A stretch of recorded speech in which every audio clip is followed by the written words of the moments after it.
I consider myself to be a dedicated Shishukunj person. I was told to leave Shishukunj at the age of 21. Shishukunj was all our life, our entire life. So we were coming from a different country, different culture, and Shishukunj gave us a bubble. That bubble that kind of almost hang independently of the rest of the culture here. Yeah. But when then I had to go out and work after my education, I found it a struggle to fit in with the external environment. Us in Shishukunj is that we haven't really sorted out this whole Bhai Ben thing, even if it's to how do we manage the exit of Bhai and Ben in a nice, graceful way so that people's are still retained long term and the spirit is retained long term, right? Servant leader is where, of course, the leader is there not to lead, but actually to facilitate and effectively serve the people below him. Almost everything I am now is as a result of Shishukunj. If it wasn't for Shishukunj, I think I would have been a mental wreck by now.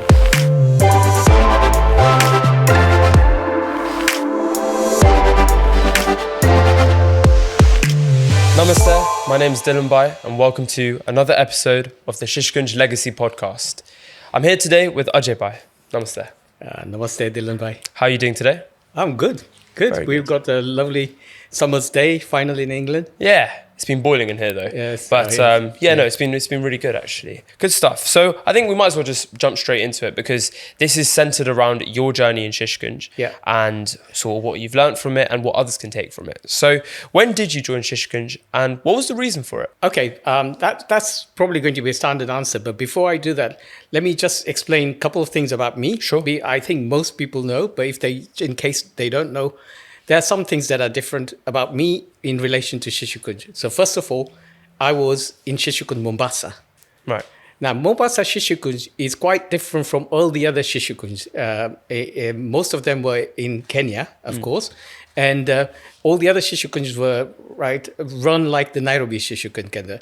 Mombasa was a lot different, run by a different set of characters completely. And it was a lot stricter, and we can go into that. But it was like chalk and cheese compared to Nairobi Shishukunj. The other difference, which people may or may not know, is although I consider myself to be a dedicated Shishukunj person, I was told to leave Shishukunj at the age of 21. Right. And again, we can explore that. But so my journey in Shishukunj was from the age of about 6, 7 to 21. Right. But since then, for the next 40 years, I've still been in touch with Shishukunj in one way or another. So it's still in my heart. Started Shishukunj, therefore, at the age of 7 in Mombasa. Started because one of my neighbors, as it happens many times with many people, said, why don't you come to Shishukunj? And I said, okay, I'm not doing anything, and sounded like I didn't want to miss out. So I went to Shishukunj. And what was it like stepping into Kendra at that time and experiencing all of those new activities? How did it feel for you?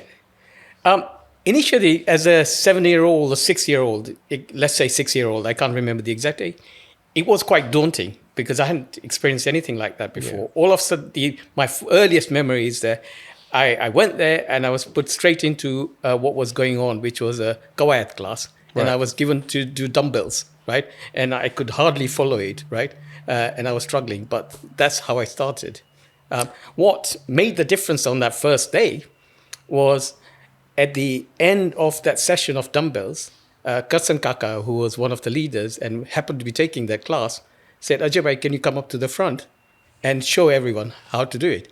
And obviously any child who at that age who gets the attention and gets that kind of promotion, obviously you'll start liking it, right? Yeah. So it was a good character touch on the first day that made the difference. And it's interesting that you point on that because it's that sense of, appreciating that, I've got something to bring to the table, and then the character acknowledging it, and then you getting to show it off. No, but it wasn't appreciating that. Oh, really? Well, no, for me, it was like, what's going on? Fun, right? Yeah. And then I wasn't there to show off or anything. I didn't even know that I was doing anything any good. But the character noticed something in me. Right. And I don't know why, but he brought me out. And of course, I felt good about that. Which child wouldn't feel good about being brought out and given some specific attention? And were there any other activities at Shishukunj which then also allowed you to express your talents or things that you enjoyed doing? So the other difference in Mombasa Shishukunj, which again we can come to later, was music. Right. Right. And music, Mombasa, if you talk to any of these Shishukunj characters from Kenya, they'll say Mombasa Shishukunj was very, very strong music. And so that's where my interest developed, and I can explain how that happened.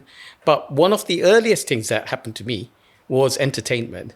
Right. And what happened was the same neighbor, after a few months, or I can't remember the elapsed time, said, Ajay, why don't you go and do an item in Balsaba, right? We used to have a Balsaba every week. It wasn't like every month or every 2 months that we now sometimes have, right?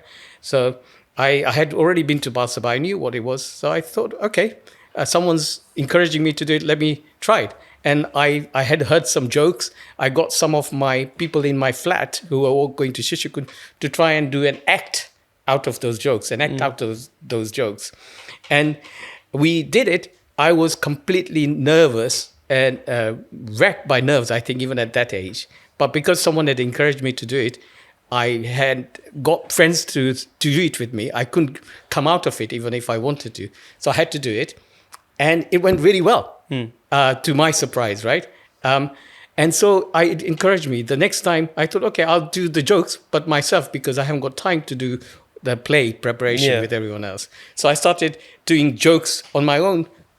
All of a sudden, people started laughing, right, in Balsaba. And that's really actually really a good motivator, isn't it? When you're meant to make people laugh. And you're seeing it work. Seeing it work. What I didn't realize was that people were not laughing at my jokes, right? But they were laughing because I had big shorts. And I used to keep pulling up my shorts every time. So every time, and eventually I twigged on it. And then I used to play on it. So I would go out for a joke. And I know people were waiting for me to pull up my shorts. Yeah. Just pull up my shorts if they were laughing at my joke. And that's great though, because you noticed when you were doing it, okay, there's something here, and you acted on it. And Shishukunj gave you that platform, specifically in Mombasa. And were there any specific figures? I know you talked about your neighbor, but were there anyone else who at that time really gave you that platform to sort of allow yourself to express how you want to, convey jokes or anything like that? I don't think specifically with jokes. It was just, but what Shishukunj gave was lots of opportunities, as it does all of us, right, to express yourself. Yeah. One of the characters there in Mombasa is a guy called Ranchorbai. He's passed away now. But Ranchorbai was the master of music in Shishukunj, throughout Shishukunj, right? And Mombasa Shishukunj developed lots of the tunes that we sing now in Shishukunj were originally developed by Mombasa Shishukunj, right? Or modified by Mombasa Shishukunj. And that was down to Ranchorbai. Now, he took me under, at a young age, under kind of personal attention because I was going there regularly. And he got me first to sing. I had never sung in my life. He said, Ajaybhai, you go and sing Abdul Ajay, right? And I had decided I wasn't a good singer. I hadn't got a good voice. But because Ranchorbai kind of almost prodded me and pushed me, and actually, unlike other Shishukunj, there was a fear factor with Ranchorbai. So I was quite frightened of him. But he pushed me. And as a result, I did that. Then he got me to play the harmonium. And he said, look, listen to the harmonium.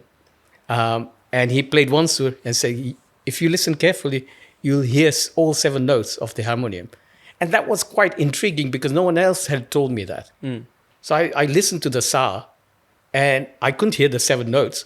But the fact that he told me that meant I kept searching for the 7 notes. Okay. Right? And it made me force me to listen and take interest in that instrument. Yeah. Then he gave me a CD and he said, this is one of the best rags I've heard anyone sing. It was Rag Behri. He said, listen to this CD. And it wasn't CD, it was a cassette. I took the cassette home, listened to it. And that's where my love for music started to develop. And it was because of this little touches that Ranchorbai did. So to me, it seems like Ranchorbai was trying to sort of give you a step-by-step guide in terms of how to develop your interest in music by just exposing you to different aspects of it and then developing your passion from it.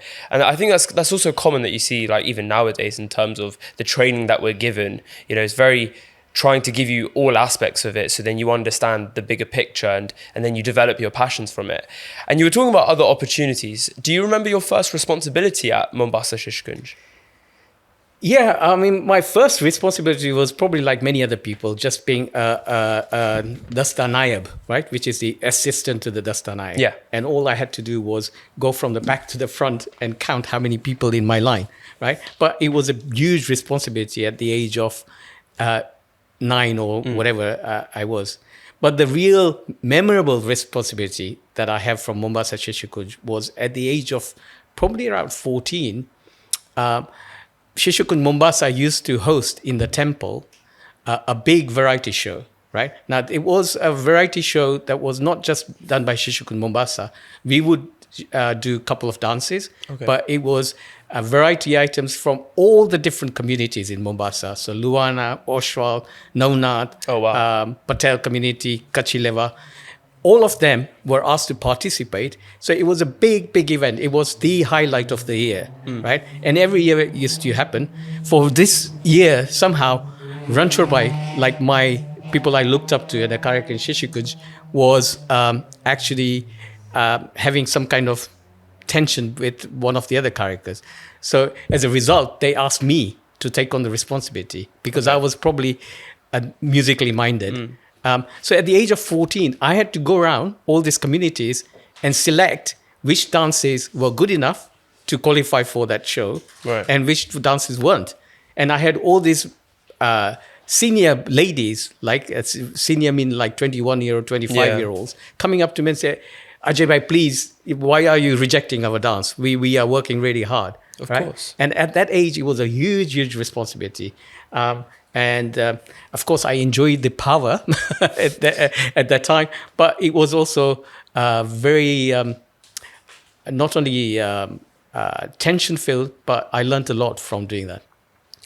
Can we go a bit deeper into that? Because at the age of 14, like, I can only fathom, like, it was during COVID for us, but I still remember, planning sessions right at my age. So you having to organize essentially which acts would then participate in this full big show across a whole town, community, with interrelations between different groups of people. What's the balance of that, especially with you also just being a child and trying to, just live your life and grow up at the same time? So could you explain to me how you managed to balance all of those things? Well, I think part of the thing at that age is you probably have less of a fear factor. Right. And you also have probably our youngsters still probably do. I don't know what you were like at 14, but somehow if someone gives you a little encouragement, you are, I certainly was ready to go for it, right? And at the end of the day, what you have is, that there's Shishukunj support. So that there's senior people sitting there. So if things are going to go completely wrong, then someone's going to step in. What you want to do is do enough to try and not get someone to step in. Right. So you got that backup, right? Which helps. Definitely. So you've taken on this responsibility at the age of 14, and now could you take us through your journey and how you get to the UK? Yeah. So age of 15, parents decided to come to UK. So it was a huge thing, obviously, for us. And I had never imagined that we'd be coming to England, but it all happened quickly. Came to England, and of course, it was damp and horrible, and I didn't enjoy, and I didn't have any friends. All my friends in Kenya were around Shishukunj. So all my friends were Shishukunj related. Came here, there's no Shishukunj, no Saturday, Sunday. Of course, in Kenya, we were doing Saturday and Sunday Shishukunj. My life was revolving around it. Was that different to Nairobi in terms of, was Mombasa and Nairobi doing Saturday, Sunday? Do you know? I can't remember. I believe it was the same. I believe Nairobi might also have been doing Saturday, Sunday. Certainly Mombasa was.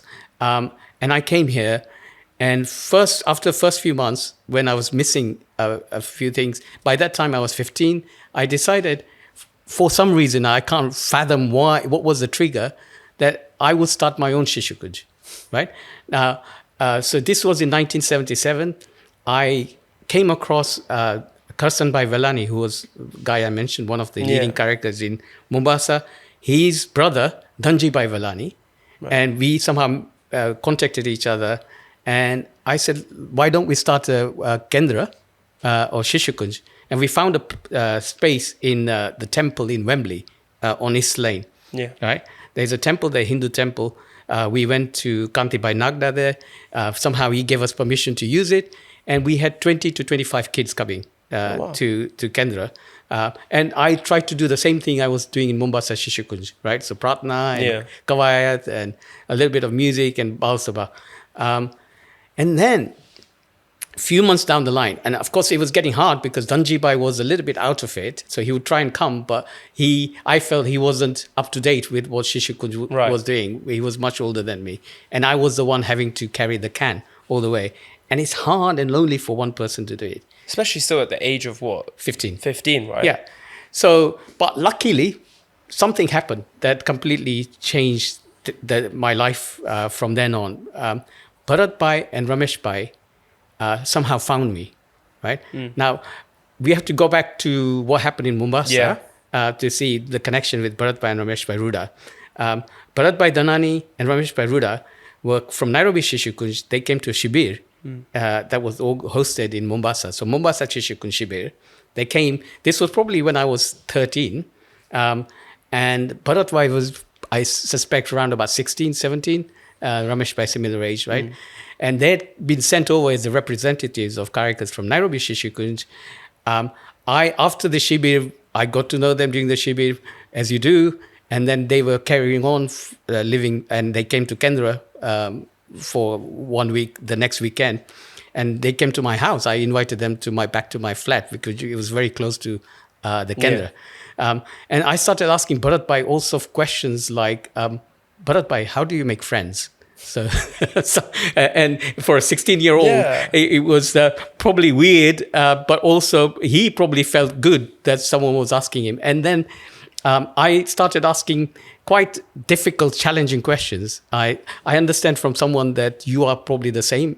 We haven't known each other. I think asking difficult, challenging questions is common trait. Yeah. So I started, and somehow from that discussions, we formed a good bond. Oh, good. And that bond formed in Shishukunj resulted in Bharatbhai and Rameshbhai Ruda hearing about me, finding me. They came to my flat. I was living with my parents in Harrow. They came there one day out of the blue, sat down and basically said, look, Ajaybhai, why are you running your own Shishukunj? Because we've got a Shishukunj here. Do you know? Oh, wow. Okay. So then it was sort of introducing you to the organization that had actually moved over. Exactly. Right. And as it happened, they had only started like in the same year or a few months before I had. But I had no idea because I had no connection other than with the Shibis, with Shishukunj Nairobi characters. So Bharatbhai and Rameshbhai said, yeah, we've just started. It's Turnpike Lane. And I think they were about to start a Kendra in Harrow. So I said, yeah, fine. It was almost like a relief for me because I was finding it hard to carry on running that Kendra on my own. So I folded that, joined Shishukunj London as it is, and started it Grant Road Community Centre in Harrow. And what were some of the responsibilities that you had to encounter at Harrow then? Because evidently you had a history of responsibility, i.e. Mombasa, and then also having to take a lot of the burden on your own when you started your own version of it. So did that translate over when you began working in tandem with the other Shishukunj? Yeah, but so one thing I noticed, and of course it was a very difficult thing for me because the way Shishukunj Nairobi and the whole Shishukunj London therefore was run was completely different from imagine someone coming from Mombasa Shishukunj, where the perspective is everything is very strict, right? So if you don't put oil in your hair and go on a Saturday, you're punished. Oh, wow. These white shoes, if they were not cleaned and polished and you go with mud on them, you're punished. You are sent home. Oh, right? So, and you're not allowed to come back again that day, right? Right. So, if you do anything wrong in Shishukunj, you are asked to go around the mandir in hot sun 2 or 3 times as a punishment. This is a little kid, right? So it was that kind of strictness, and there was a little bit of a fear of Ranchorbai and senior characters in Shishukunj. From then coming to Shishukunj London, where everything is laissez-faire, everything is a bit loose. People can do a little bit of what they like. And anyway, it was the new Shishukunj. There weren't rules laid down like they are now, probably, right? So everything was... So I found it easy to then work out the role for me. One thing was music. There was not much music going on. And I loved music, so I could immediately find a role for me playing the harmonium. The other thing is, because of the show, one of the first things that happened, I think we were about to do a show, Balkala Darshan 1, I think. And so I got involved and they roped me into doing some of the items. So I choreographed the lazim dumbbells kawait item. It's this second reputation I got in London Shishukunj was as the Kawait guy. Right. So I got a nickname. Someone, I think Ajaybhai Shah, who's now in Australia, actually hated or loved, I don't know which one, about my Kawait. So he used to call me Ajaybhai Kawait. Oh, wow. Because every time, and then I got that nickname from everyone because if I ran a Kawait session, it had to be really, really strict. And exact. So if you moved in Hoshia position from even a little bit, I would spot it and shout. Right. Okay. So, but the point is that I found a role for me in music and in Kawait to start with, and in show choreography. And bearing in mind, obviously, this is still at the age of like 16, right? 16, 17. And it seems like to me that Shishukunj was playing a huge part of your life. And this is still in the formative years, and you're growing up, looking at university or looking at further education just personally. Do you feel like having Shishukunj as that big of part of your life, was it positive? Was it negative? How did it weigh down on you? That's a very interesting question, right? And tough to answer. I would say that overall, when I look back on it, overall, it's the whole of Shishukunj thing has been very positive for me, right? And we can go back to that. But there were some negative aspects to it. One negative aspect is that for people like me, and there were other people in the same boat as me at that time, Shishukunj was all our life, our entire life. So we were coming from a different country, different culture, and Shishukunj gave us a bubble. That bubble that kind of almost hang independently of the rest of the culture here, right? So I was in that bubble, and that was fine while it lasted. It gave me a good stability. But when then I had to go out and work after my education, I found it a struggle to fit in with the external environment, particularly at work. So just to give you an example, I was told from a young age and learned the habit of giving a lot of respect to elders. So if anyone in Shishukunj, it was hierarchical, anyone elder than me told me to do Ajaybhai, do this, no question, no argument. Even if I had some challenges, I would do it in a different way, but I would do that action first. And when I went to work, I see people just openly challenging the bosses, right? And I wasn't able to do that. Right. Naturally, right? So I found it difficult to actually settle into that culture in the Western world. The other aspect is that when I'm completely in that bubble, and I was getting to, as you rightly recognize, right, 14, 15, next 4 years, I transferred to a point where I was interested in girls, and I was thinking about what happens when I want to get married. I've only got two choices. Either my mom finds me an arranged marriage, right? Which was still my mom would like at that time. But me growing up in a younger world, I was thinking, no, I want to find someone I like, that someone I share my values with. And if I'm spending all my time in Shishukunj, when do I get the time or the connection with people? And so one of the things I did, and I don't know if I lead on to that, but I wrote a paper about pipe-bend relationship in Shishukunj. Right, so I called. It was a white paper. Literally, by this time I was 19 at university, and I was seriously thinking ahead. I always have thought ahead that okay, at some stage I'm going to get married. How do I do it? And so I thought, well, maybe the right answer, and I strongly believed it, is to find a partner that I shared values with. What better than what is critical to me, which is Shishukunj, right? To find a partner there. So this was before I had actually any interest in any specific girl. I wrote a paper, and by that time I was Kendra Nayak. So I felt also responsibility because I was telling all the other kids in Shishukunj, no, pipe-band relationship is all, and you can't have any other type of relationship. So to be honest with myself and with the senior characters, wrote a paper that put forward what the good things were, what the bad things were, and what the solution was, right? The characters, senior characters, I gave it to Bharatbhai and Suni Bhabi to look at it first. They said, great, fine, did some revisions, gave the final version. They took it away, said, we'll discuss in the committee. I asked them again 3 months later. They said, oh, we still haven't discussed it. 6 months later, still not discussed. And fine. Bharatbhai said, just leave it. We'll tackle it in our own time, right? Sure. And so that was left. And then I did fall in love. But that's another story. But take us through it now, because it stems for me through our conversation so far, 2 key facets of it, i.e. relationships and music. And for me, they intertwine. So take us through that story of how you fell in love, because I think it sets the scene perfectly for the deeper conversation that we go through. Okay, so another backdrop back to Mombasa. One of the things when I was young in Mombasa Shishukunj was we went traveling around to take Mombasa Shishukunj's very reputable show. Like it was like the Balkara Darshan of the time.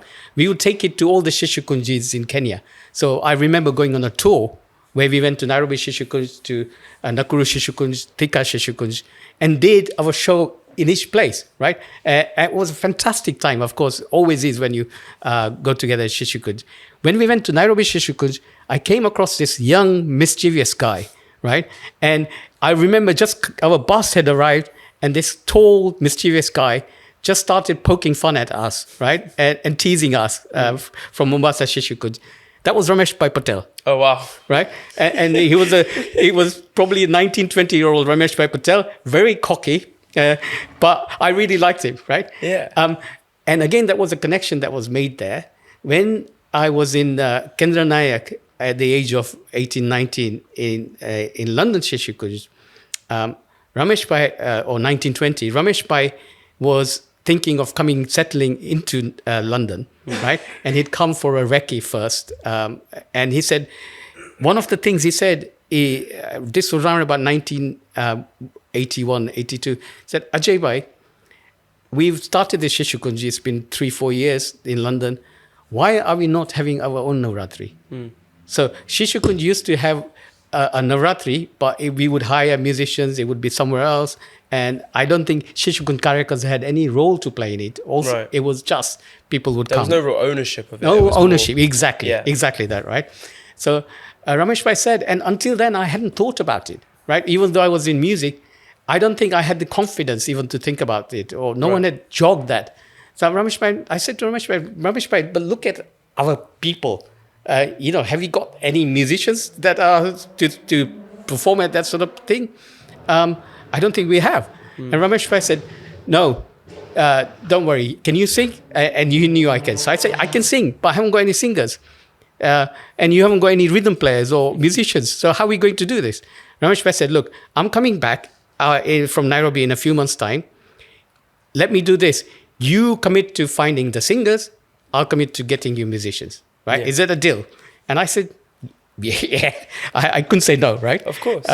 So we made that deal.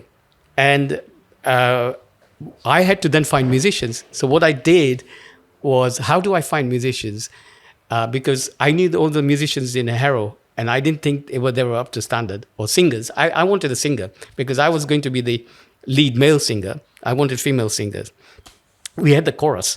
So I said, okay, we'll have a competition of singing. So we had 2 Kendras then. We had both Kendras were asked to have a competition, choose the best singers, and then we were the grand final in Harrow Kendra, where I would judge the winner, right? So we had the competition in Harrow, we had the competition in Bounds Green or Turnpike Lane, and the winners were coming to the grand final. The grand final, I had no idea who was coming from Bounds Green Kendra, but they came, the first, second, third. They all sang. When these 3 girls sang together as one entry in the competition, the hair on my hand just started raising. I was so taken by that voice, the combination of voice. I just fell in love with that voice. Then I saw that there were 3 sisters, right? And all 3 sisters were good singers. So they were clearly the ones who won the competition, and I got them to come as the lead singers for Navratri. That's how the first Shishukunj Navratri started.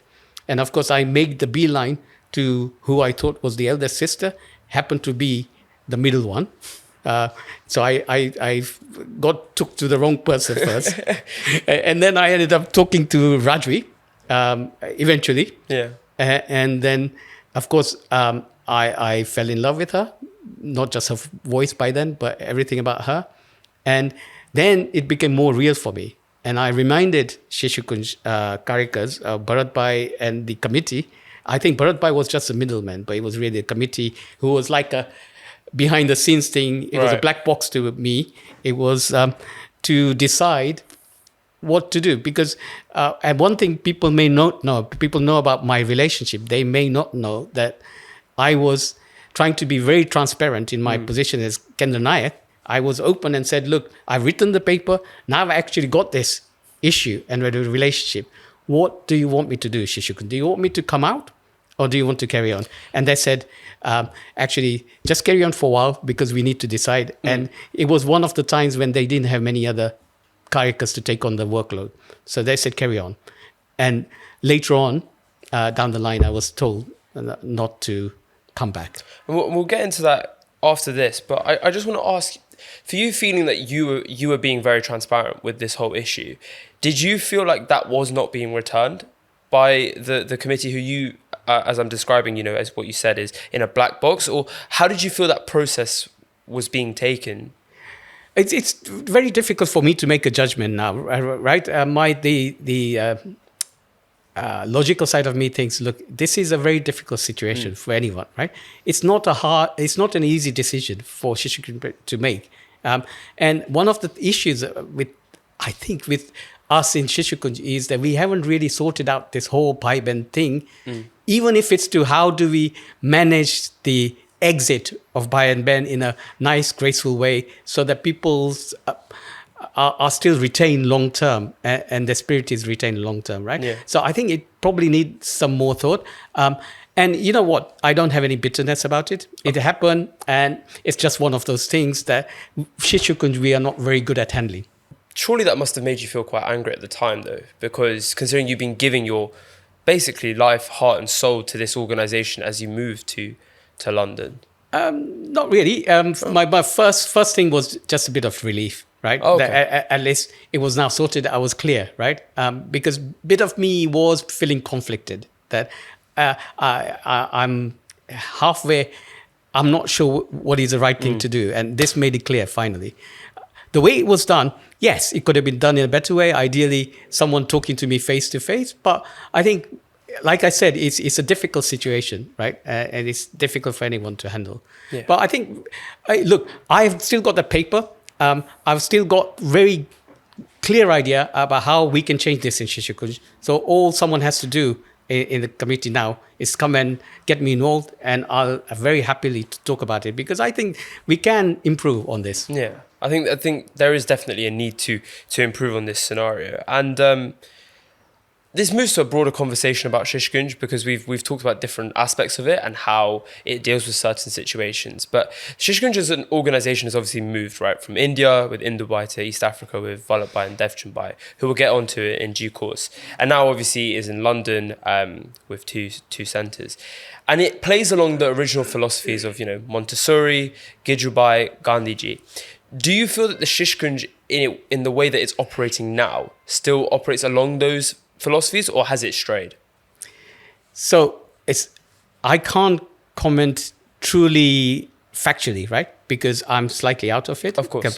But my sense is that the child-centeredness of Shishukunj, that's there, that's always been there, and it's still there, right? So I think that's a positive. Some things have carried on.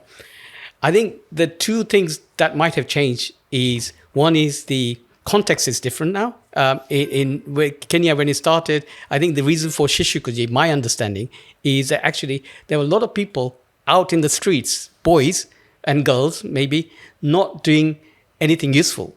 And it was a good way to get all these kids into some place where we started doing something useful and fruitful for their lives, right? That context is now different when you look at London. We are all in a privileged community where people are going, some of us have gone to private schools, but all good schools, brought up in a very nice, stable environment. So the context is different. However, bringing the best out of children is still there. Right. The two things that have changed from my observation is, one is that as Shishukunj has become bigger here, it's become more organized, more structured in many different ways, but also what it means is that it's become more administrative. And also what it means is that a couple of things. One is decisions are hard to make sometimes. It takes a long time to make any significant decisions. Also, because of historical reasons, you now have 3-4 generations of thoughts and people's ideas and beliefs that are all clashing now, right? So it is a bit of a khichdi, right? With so many different thoughts and ideas. So it's difficult to come to significant conclusions. So I think that makes it difficult. And I think whilst there is something about the magic of Shishukunj, there is this magic source with which no one of us can put a real finger on it, right? But it's a combination of our values. It's a combination of how mentoring is passed on, a combination of shared experiences in Shibis, a combination of all those things. That magic source, I think, is still there. But I think it's to some extent diluted by how my observation from far is how the leadership in Shishukunj has worked in the last 15, 20 years. And maybe that some of that source is now diluted.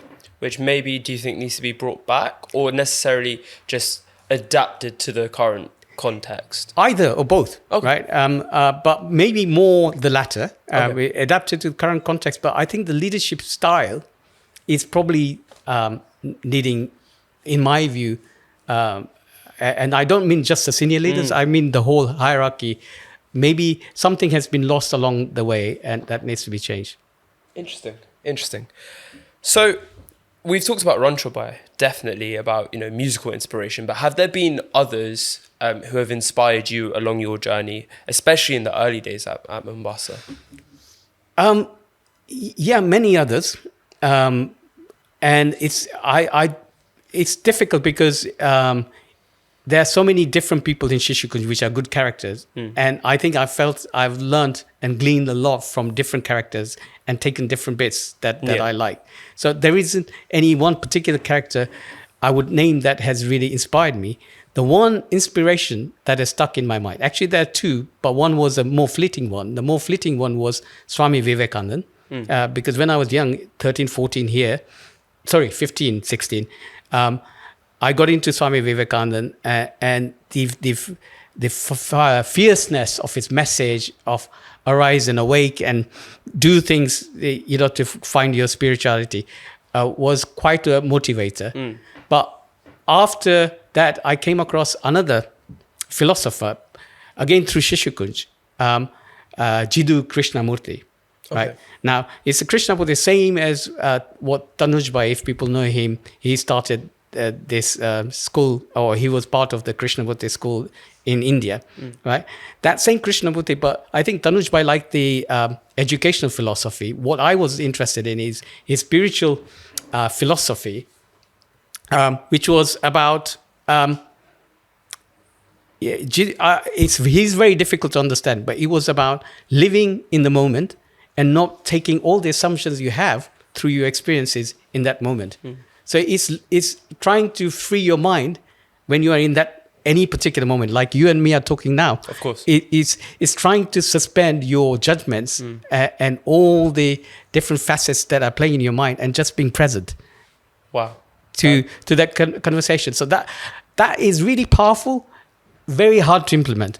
But right? I think it's really important that we talk about it now, especially because I think I don't want to say it's a Western thing, but a lot of the times in our conversation, I always feel, you know, when we're talking and everything, we're so quick to place a judgment on it. We're not actually focusing on what we're talking about, which I think is what's needed sometimes. So I think it's important that you mentioned that. What about the other aspect of J. Krishnamurti I wanted to mention, which I also really strongly believe in, is he didn't like gurus. Okay. So he said, don't follow any gurus, right?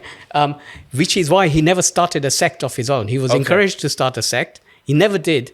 And I love the idea, and I hope you do, because it sounds like you're like me, is to explore yourself and think deeply enough yourself to find your own journey. Some people will disagree because they will say, but guru tells you where have they been and you follow their path. I'd rather create my own path. And get there maybe more slowly, but with more authenticity, because I am believing in it rather than having faith in someone else to believe in it. Do you know what I mean? No, of course. And I just wanted to touch upon two other figures who obviously have played a big part in terms of Shishukunj's journey as a whole. And I wanted to ask if they've impacted you, which is obviously Vallabhbhai and Devchandbhai. And you touched upon them earlier on in our conversation, but what impact did they have on you? When I reflect on it, I mean, just to put in context, it was very small context I have with them, because they came to Shishukunj Mombasa in a couple of shibers. My experience was just amazing because there were big contrasts to the Karakas in Mombasa. Right. So Vallabhbhai I remember as just someone who was immediately you could feel that he had a compassion and empathy. And when he looked at you, you felt that he was focused on you, right? And whilst Ranchobhai to me was very strict, he came across soft in nature, which is interesting because other people I've heard say that Vallabhbhai is the harder one and Devchandbhai is the softer one. For me, Vallabhbhai was the one who was really soft, and I felt that he had affinity. Devchandbhai to me was the one I looked up to as the entertainer for it. Right. So he was the kind of entertainer in my mind. But I haven't got strong inspiration or experiences to speak of. No, fair enough.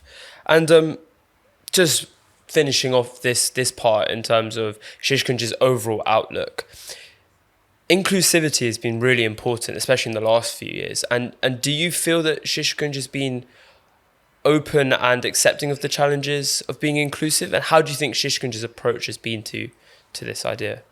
Okay, so it's an interesting question. And of course, this is all, in my view, very recent, right? In the last few years. And I've kind of been less in touch with Shishukunj. But what I do know, and that I would be very surprised if one of the basic underlying unspoken tenets of Shishukunj is you treat everyone who comes to Shishukunj with respect and dignity. So that applies to everyone. Of course. So as a default, I would expect that even without having all these terms of diversity, that we are automatically doing some of that. However, there is a challenge, right? Operationally about how we cater for that. So for example, after Shishukunj, I started another children's organization called Sansa, which is only for primarily focused on 3 to 6 year olds. But we are running a Saturday class, and only recently one of the parents has come back, right? And we were doing a song in the Saturday class called Mummy and Daddy. It's Mummy and Daddy, Ame Wala to Bal, right? And that song is perfectly innocent song. This parent came and said, look, very respectfully, would you mind just changing that song? We said, why? He said, well, we are a gay couple. And you are singing about Mummy and Daddy. How do you explain to a child who is Mummy and who is Daddy? He's got 2 daddies. Yeah. Right. So, and we were flummoxed as to what to do. Right. And I think those sort of issues are going to come up again and more often in Shishukunj. So I think although we probably as a default respect everyone and everything, we will have to start creating policies and thinking around that. But it is going to have to be by necessity a slow build because of some of the issues I mentioned before. And I guess like one of the big things is also the clashing ideas between 4 generations, right? In terms of we need to make sure we accommodate for all of that while also being respectful of everyone's wishes. And operationally, that is bound to be difficult, right? It is. So, no, definitely. And sort of touching upon that, what one message would you then give to all of these parents, future leaders and children within Shishukunj and how to move forward? Am I allowed to give separate messages? Sure. Okay. So for the Barco in Shishukunj, I would say, well, the very young Barco, just don't worry, enjoy yourself. Have a fun time and explore and discover. Slightly older Barco, I would say, try and experience as many different things as you can, because when you're young, you got time to do many different things, and when you experience them, try and push through the fear barrier, right? So I take on things that are not in your comfort zone and go through them and actually come out of it at the other end, and do it as many times as you can. And that will be really powerful for you long term. So that's for the Barco. For the Karikas, I would say a couple of things. One is I spoke, Dylan, about leadership, right? There is a new, in my last few years of working, there was in IT, agile development, there is another term that's developed about leadership. And I thought that style of leadership is exactly what Shishukunj has been doing for many years. And now they're making it a big term. Which is? It's called servant leader. Oh, okay. Yeah. Right? So servant leader is where, of course, the leader is there not to lead, but actually to facilitate and effectively serve the people below him. So I think I strongly feel that that's something that Shishukunj adopt, because it's going back to what I feel Shishukunj was originally like, without having all these technical terms, right? But servant leader, what I see based on, all three of my children went through Shishukunj after me. Even though I was out, I made sure that they were on the waiting list even before they were born, and they had no choice when they were 10 or 9 and had started having doubts about going to Shishukunj. No, you go to Shishukunj, you go to school, you go to Shishukunj, no choice. But they have now come out at the other end, and the feedback I get from them is what I'm basing this on, is that the leadership style is become more, it's always, you need hierarchy, but it's command and control. So it's top down. So it's like overseers control, other overseers control the overseer, and so on. And actually all the work is done by the people at the bottom, and all the kind of changing at the last minute and cutting people's legs off to do the right thing in the end. Of course, it's done in the right spirit, but it demotivates people. I think this is, can we turn it on its head and get all the Karikas saying to Talim Karika, you do it your way, I'm there to help you. What can I do to make it better for you? Right? And then serve the Talim Karika who is actually going to deliver that vision, or similarly higher up. Right? So I think Shishukunj should consider that. The second thing I'd say is, we as Karikas, ego is quite dangerous for everyone, right?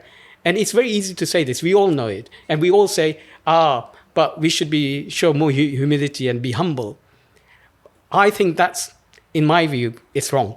Because I don't think you can be humble easily. Because if you try and be humble, it will be a pretend humble, right? What you have to be is be in the moment, and be able to recognize when your ego is playing, right? Because we are not easily going to get rid of our egos. I think as human beings, of course, our ego is always going to be there. It's bound to take over sometimes. What we have to do is not have the ego on autopilot, right? So when we have ego taking over what we are doing, we are recognizing it.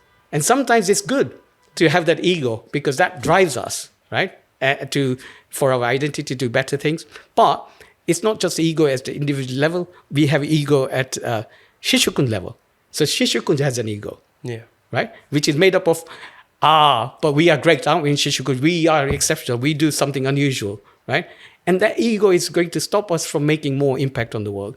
Nations have an ego. Football teams, football fans have an ego. religions have ego. All of this boils down first to an individual person in each of that communities being more aware of their ego and the dangers and the pluses of it, right? And learning to live with it. And that takes me on to the other thing about Caritas, which is collaborate more. You not only do you need to team internally, but I think we are at a point in this modern world where with social media, etc., everything is about collaboration, right? How you link up with other people, how you work and help each other is going to make a difference. Yeah.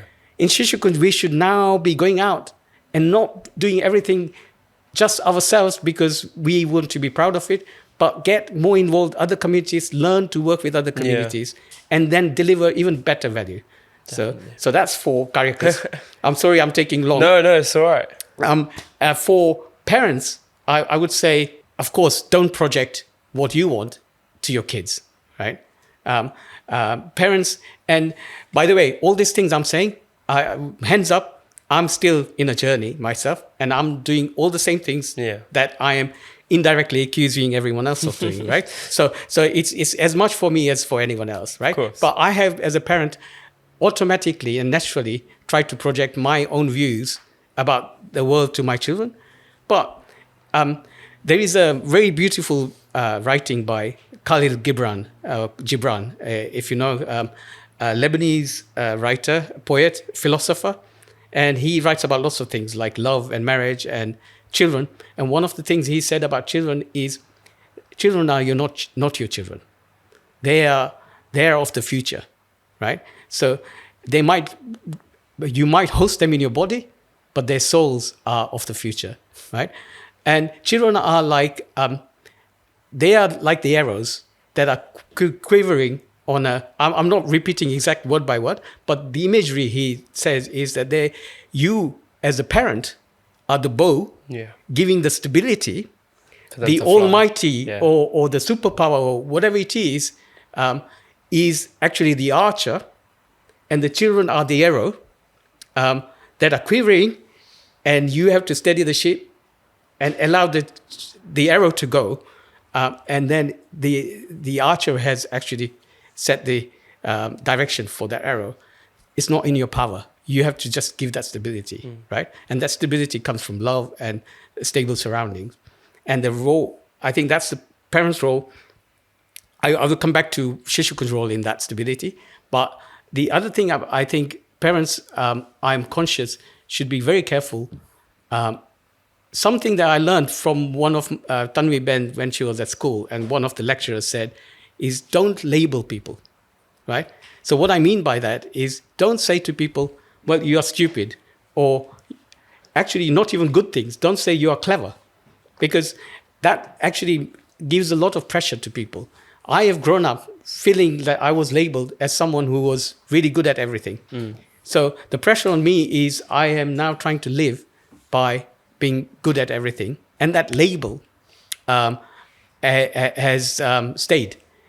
What parents don't realize, anything they say, words are very important. If a mother or father says to their 5-year-old or 6-year-old, you are fat, then that will remain in the child, and it will impact how they live the rest of their life. Instead of saying that, what they have to do is say, I don't know about the fat example, but instead of saying you're clever, say, well, you did that well, or that was a very good answer. But don't generalize and give them a label. So that was my thing about parents.